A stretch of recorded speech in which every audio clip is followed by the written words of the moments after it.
প্রথম প্রশ্ন আমি একটু কারেকশন দিই। সেনাবাহিনী ৬০ দিন ধরে কার্যক্রম করবে ইউনিটি সিভিল পাওয়ারে, এই তথ্যটা সম্ভবত সঠিক না। ৬০ দিনের জন্য ম্যাজিস্ট্রেসি, নির্বাহী ম্যাজিস্ট্রেসির যে ক্ষমতার কথা বললাম সেটার কথা বলা হয়েছিল। কতদিন থাকবো এটা সরকারের সিদ্ধান্ত, বিকজ সেনাবাহিনী ডিপ্লয় হয়েছে সরকারের সিদ্ধান্তে। সো সরকারই এটা নির্ধারণ করবেন যে সেনাবাহিনীকে কতদিন মোতায়েন থাকা প্রয়োজন। ঠিক আছে, এটা ছিল আপনার প্রথম প্রশ্নের উত্তর। আর দ্বিতীয় যেটা বললেন মানবাধিকার লঙ্ঘন, মানবাধিকার লঙ্ঘন বা বিচার বহির্ভূত হত্যা প্রতিরোধ করার ব্যাপারে আমরা সেনাবাহিনী অত্যন্ত সচেতন। এটার ব্যাপারে আমাদের সর্বোচ্চ নেতৃত্বের নির্দিষ্ট আদেশ রয়েছে যে সেনাবাহিনীর যে কোনো ধরনের পরিস্থিতিতে যেন কোনো ধরনের বিচার বহির্ভূত হত্যা আমরা সংগঠিত হতে না দিই, আমাদের সর্বোচ্চ চেষ্টা থাকবে এটাকে প্রতিরোধ করার।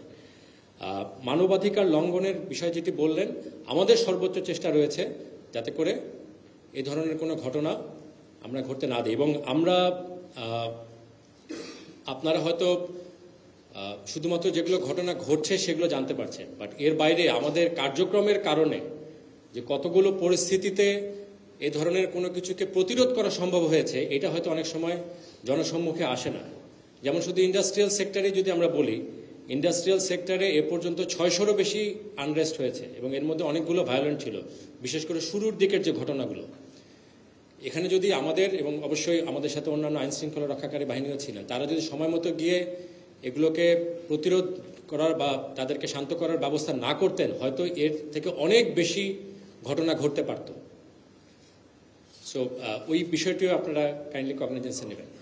ডিজাইন, এলিগেন্স, বিউটি, সেরা পণ্য সবার জন্য জেভিকো। পরিস্থিতির প্রয়োজনে অনেক কিছু করতে হয়, বাট এটা সেনাবাহিনীর টার্গেটেড করে কাউকে মেরেছে এরকম কোনো ঘটনা হয়নি। আচ্ছা, প্রথম প্রশ্নটা বলি, আইন শৃঙ্খলা পরিস্থিতির উন্নতি। আমরা কন্টিনিউয়াসলি এটা মনিটর করছি। আমরা পুলিশের কাছে যে অপরাধের যে ডাটা থাকে এটা নিয়ে আমরা একটা কম্পারেটিভ স্টাডিও করেছি এবং সেই স্টাডি অনুযায়ী বর্তমানে মানে সেনাবাহিনী মোতায়েন হওয়ার পরে অথবা ম্যাজিস্ট্রেসি পাওয়ার ক্ষমতা পাওয়ার পরের যে স্ট্যাটিস্টিক্স সেটাতে আগের তুলনায় অপরাধের সংখ্যা কমেছে, নথিভুক্ত রেকর্ডের সংখ্যা কমেছে। তার মানে পরিস্থিতির অবনতি হয়নি। হ্যাঁ, আমাদের হয়তো এক্সপেকটেশন অনুযায়ী উন্নতি হয়নি এটা অনেকে বলতে পারেন, এবং সেটা যাতে হয় এখানে আরও অনেকগুলো ফ্যাক্টর আছে। পুলিশ বাহিনী ধীরে ধীরে তাদের কার্যক্ষমতা ফেরত পাচ্ছেন।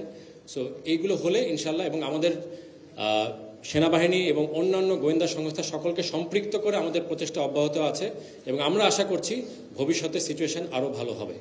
শীর্ষ সন্ত্রাসীদের যারা জামিনে মুক্তি পেয়েছেন, যদি সুনির্দিষ্ট অভিযোগ থাকে তারা কোথাও আবার অপরাধে লিপ্ত হচ্ছেন, অবশ্যই আমরা এটা এগেইনস্টে ব্যবস্থা নেব।